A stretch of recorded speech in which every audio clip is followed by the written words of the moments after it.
दोस्तों, इस वीडियो में हम सीखेंगे कि किसी की बातों में आना या उसके झांसे में फंस जाना इंग्लिश में कैसे बोलते हैं। इसके लिए एक बहुत ही यूजफुल फ्रेज है, टेकन इन बाय। जब आपको कहना हो कि आप किसी के बातों से प्रभावित हो गए हो या बेवकूफ बन गए, तो यह फ्रेज बिल्कुल परफेक्ट है। तो चलिए इसे आसान तरीके से समझते हैं। बात करते हैं टेकन इन बाय का असली मतलब क्या है। जब आप कहते हैं कि कोई किसी की बातों में आ गया, उसके झांसे में फंस गया या उसकी मीठी बातों से बहक गया, तो इंग्लिश में हम यही फ्रेज इस्तेमाल करते हैं। यह हमेशा पेसिव फॉर्म में आता है क्योंकि एक्शन हम पर हो रहा होता है। स्ट्रक्चर बहुत आसान है, सब्जेक्ट प्लस वॉज या were plus taken in by, इसके साथ ऑब्जेक्ट। आइए एग्जाम्पल से समझते हैं। पहला example, I was taken in by his lies, मतलब मैं उसकी झूठी बातों में आ गया था। दूसरा example, she was taken in by their sweet talk, मतलब वह उसकी मीठी बातों में आ गई थी। यानी जब भी किसी ने आपको इन्फ्लुएंस किया हो, आपके साथ मैनिपुलेशन हुआ हो, तो टेकन इन बाय बिल्कुल सही फ्रेज है। अब समझते हैं टेकन इन बाय के साथ वॉज और वेयर कैसे लगाते हैं। ये पूरी तरह से सब्जेक्ट पर निर्भर करता है। अगर आपका सब्जेक्ट है आई, ही, सी, इट या कोई भी सिंगुलर नेम, तो हम वॉज लगाते हैं। और अगर सब्जेक्ट है यू, वी, दे या कोई प्लूरल सब्जेक्ट, तो हम वर का उपयोग लगाते हैं, वर का उपयोग करते हैं। यह रूल्स पेसिव वॉइस में हमेशा काम करता है। तो चलिए एग्जाम्पल के थ्रू समझते हैं। पहला एग्जाम्पल है, he was taken in by the salesman, मतलब वह सेल्समैन की बातों में आ गया था। दूसरा example, they were taken in by the offer, मतलब वे ऑफर के झांसे में आ गए थे। तो याद रखिए, सब्जेक्ट बदलते ही हेल्पिंग वर्ब बदल जाता है, लेकिन टेकन इन बाय हमेशा सेम रहता है। अब बात करते हैं इसकी बेसिक सेंटेंस स्ट्रक्चर की। टेकन इन बाय का पैटर्न बहुत सिंपल है, subject plus was were plus taken in by plus person या कोई वर्ड। इसका मतलब, पहले आएगा सब्जेक्ट, फिर हेल्पिंग वर्ब, फिर फ्रेज टेकन इन, और आखिरी में वो व्यक्ति या उसकी बातें जिससे आप बहक गए हो। अब इसे ब्रेक डाउन करके हम समझते हैं। Example, you were taken in by his promise, मतलब तुम उनकी बातों में आ गए थे। इसको टुकड़ों में देखो, यू ये है सब्जेक्ट, वह हेल्पिंग वर्ब क्योंकि सब्जेक्ट प्लूरल फॉर्म जैसा बिहेव करता है। टेकन इन यह मेन फ्रेज है जिसका मतलब है झांसे में आना। और बाय हिज प्रॉमिस ये बताता है कि किसी की बातों में आए हैं, आप किसकी बातों में आए हैं। जब को किसी के इन्फ्लुएंस, ट्रिक या मीठी बातों में आने की बात कहनी हो, तो यही फॉर्मूला काम आता है। यह है यू वेयर टेकन इन का इस्तेमाल हम रोजमर्रा की इंग्लिश में कैसे करते हैं। इस स्ट्रक्चर का मतलब होता है, तुम किसी बात के झांसे में आ गए थे, किसी के बातों के झांसे में आ गए थे। स्ट्रक्चर सिंपल है, you plus way plus taken in by plus person person या वो थिंग्स। बस इतना याद रखिए और आराम से कोई भी स्ट्रक्चर आप बना सकते हैं, सेंटेंस क्रिएट कर सकते हैं। चलिए एग्जाम्पल से समझते हैं। You where taken in by his word, तुम उसकी बातों में आ गए थे। यह तब बोलते हैं जब कोई मीठी बातें करके आपको फंसा लेता है। Second example, you were taken in by a tear, मतलब तुम उसकी आंसुओं में आ गए थे। मतलब अक्सर लोग रोकर भी दूसरों को बहका लेते हैं। अगला एग्जांपल है, you were taken in by the fake offer, means तुम नकली ऑफर के झांसे में आ गए थे। ये लाइन स्कैम या फॉल्स प्रॉमिस के लिए परफेक्ट है, हमेशा उसी के लिए यूज किया जाता है। अगला एग्जांपल है, you where taken in by there kindness, means तुम उसकी मीठी बातों में आ गए थे। जब कोई प्यारे वर्ड से आपको इन्फ्लुएंस कर दे, तब इस समय ऐसे वर्ड्स का, ऐसे सेंटेंस का यूज किया जाता है। नेक्स्ट सेंटेंस है you where taken in by the drama, means तुम उसके ड्रामे में आ गए थे। ड्रामा करने वाले लोगों के लिए सबसे राइट लाइन है। हमेशा समझना है कि टेकन इन हमेशा पेसिव फॉर्म में आता है, क्योंकि वहाँ फोकस इस बात पर होता है कि आप झांसे में आए, ना कि किसने आपको फंसाया। बात करते हैं उन वाक्यों की जहाँ सब्जेक्ट सिंगुलर होता है, जैसे ही, सी या किसी का नाम। ऐसे मामले में हम वॉज टेकन इन बाय का इस्तेमाल करते हैं। स्ट्रक्चर होता है ई सी या फिर किसी का नाम plus was plus taken in by plus कोई वो पर्सन या कोई थिंग्स। इसका मतलब होता है कि वो किसी के बात के झांसे में आ गया या आ गई थया या थी। चलिए, Neha was taken in by his word, means Neha उसकी बातों में आ गई थी, यानी नेहा ने उनकी बातों पर भरोसा कर लिया था। अगला example, Rahul was taken in by the salesman, means Rahul salesman के झांसों में आ गया था। सेल्समैन ने उसे मना लिया था। अगला क्वेश्चन, अगला एग्जाम्पल है she was taken in by their sweet talk, मतलब वह उसकी मीठी बातों में आ गई थी। उनकी पोलाइट बातें ने उसे कन्विंस कर लिया था।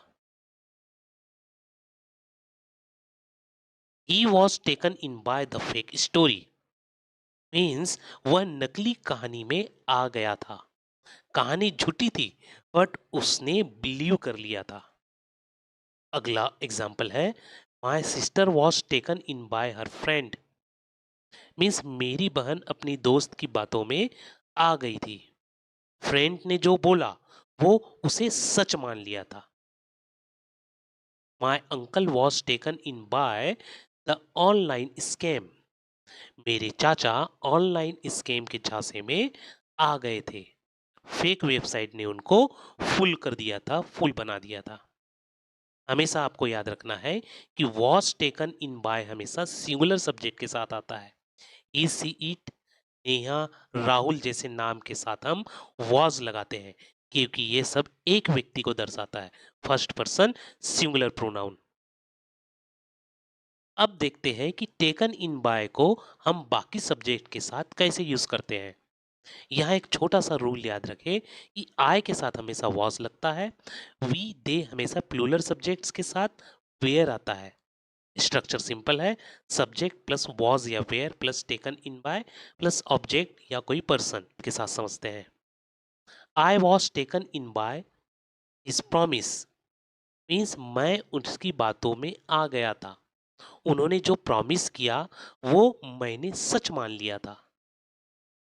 अगला एग्जाम्पल है we were taken in by the advertisement, हम विज्ञापन के झांसे में आ गए थे।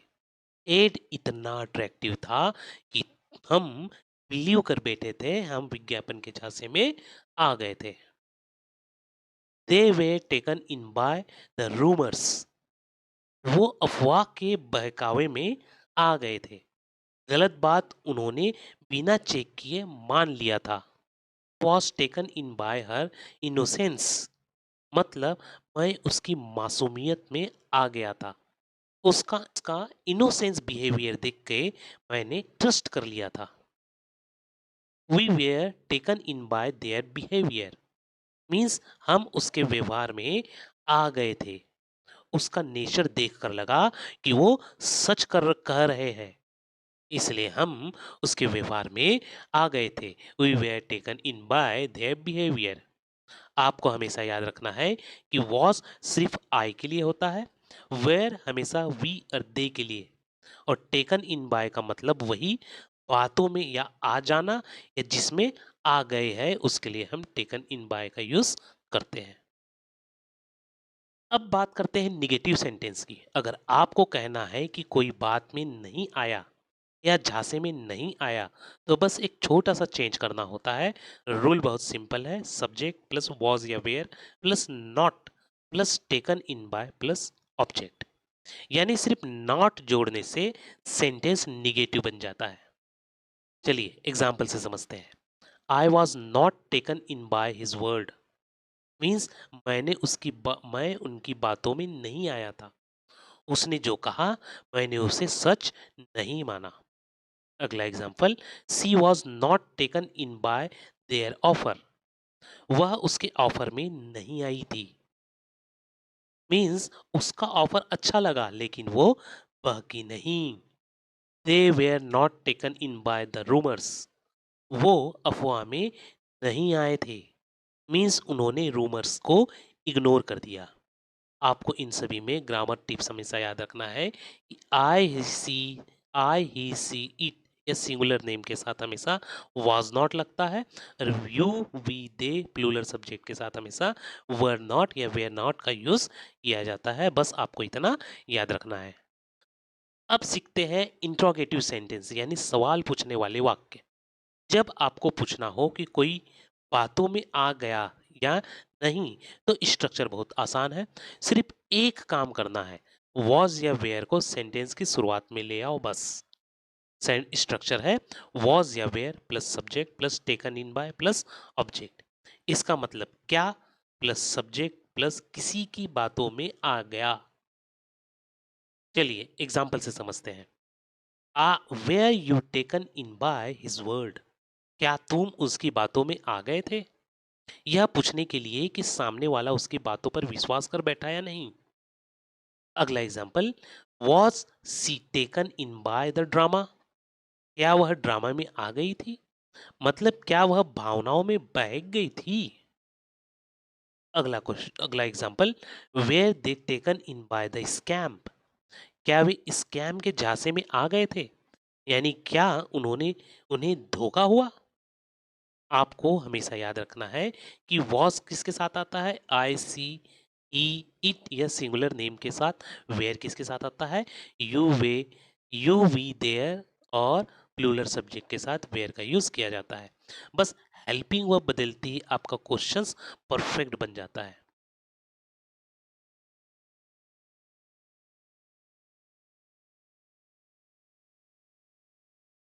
चलिए अब एक छोटा सा रिकैप करते हैं ताकि कॉन्सेप्ट दिमाग में एकदम साफ बैठ जाए। सबसे पहले याद रखिए ग्रामर रिमाइंडर। वॉज आता है आई he she it singular name के साथ, वेयर आता है यू वी दे के साथ। और सबसे जरूरी टेकन इन बाय का मतलब होता है कि बातों में आ जाना, झांसों में आ जाना या इन्फ्लुएंस हो जाना। यानी जब कोई किसी की बातों में बहक जाए या भरोसा कर ले तो हम यही फ्रेज इस्तेमाल करते हैं। चलिए प्रैक्टिस सेंटेंस देखते हैं।